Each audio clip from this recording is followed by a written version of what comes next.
அனைவருக்கும் வணக்கம்.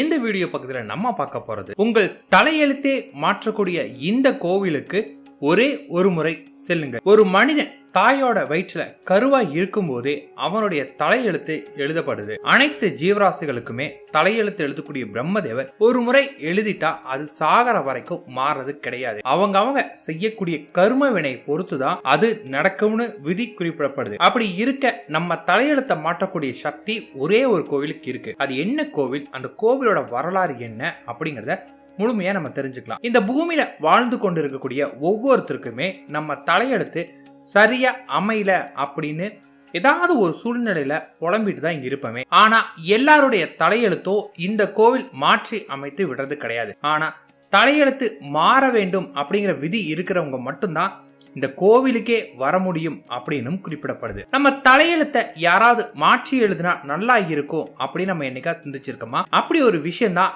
இந்த கோவில்ல தினம் தினம் நடந்துட்டு இருக்கு.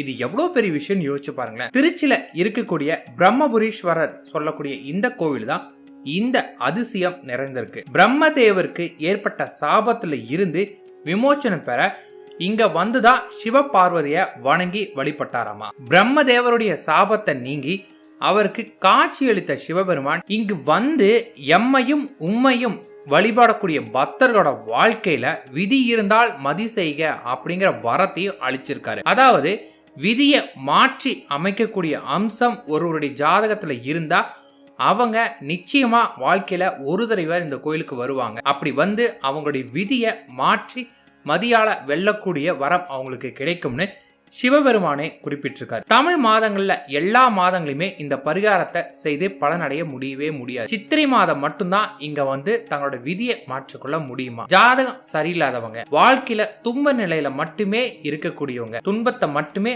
அனுபவிச்சுட்டு இருக்கிறவங்க, எப்படியாவது தன்னோட விதியை மாறணும் அப்படின்னு நினைக்கிறவங்க, தங்களோட ஜாதகத்தை அல்லது குடும்பத்தினருடைய ஜாதகம் தேவையோ அவங்களோட ஜாதகத்தை இங்க கொண்டு வந்து வைத்து அவங்களோட பெயர்ல நீங்க அர்ச்சனை பண்ணும்போது இங்க வரக்கூடிய பக்தர்களோட விதி மாறப்படுது நம்பப்படுது. இங்க வரக்கூடிய பக்தர்கள் சித்திரை மாதத்துல வரக்கூடிய வியாழக்கிழமையில தங்களுடைய ஜாதக புத்தகத்தை வைத்து அவங்களுடைய பெயர்ல அர்ச்சனை செய்தா அவங்களுடைய விதி மாறும் அப்படிங்கிறது நம்பிக்கையாவே இருக்கு. விதியை மதியால் வெல்ல முடியும் ஒரு பழமொழி இருக்கு இல்லைங்களா? அந்த விதியை மாற்றக்கூடிய சக்தியும் நம்மளுடைய மதியை கொடுக்கக்கூடிய சக்தியும் இந்த கோவில் நமக்கு உணர்த்தது. நமக்கு நடக்கும் அப்படின்னு இருக்கக்கூடிய விஷயத்தை யாராலுமே தடுக்க முடியும். அப்படி விதி இருக்கிறவனால மட்டும்தான் இந்த கோவிலுக்கே வர முடியும்னு குறிப்பிடப்படுது. இந்த கோவிலுக்கு சித்திரை மாதம் வந்து நீங்க வழிபாடு பண்ணுங்க. அதுலயும் வியாழக்கிழமை வந்து வழிபாடு பண்ணி உங்களோட ஜாதகத்தை வைத்து வழிபாடு பண்ணுங்க. உங்களுக்கு அதோட அனுபவம் நீங்க அனுபவபூர்வமாகவே உணர்வீங்க. நன்றி, வணக்கம்.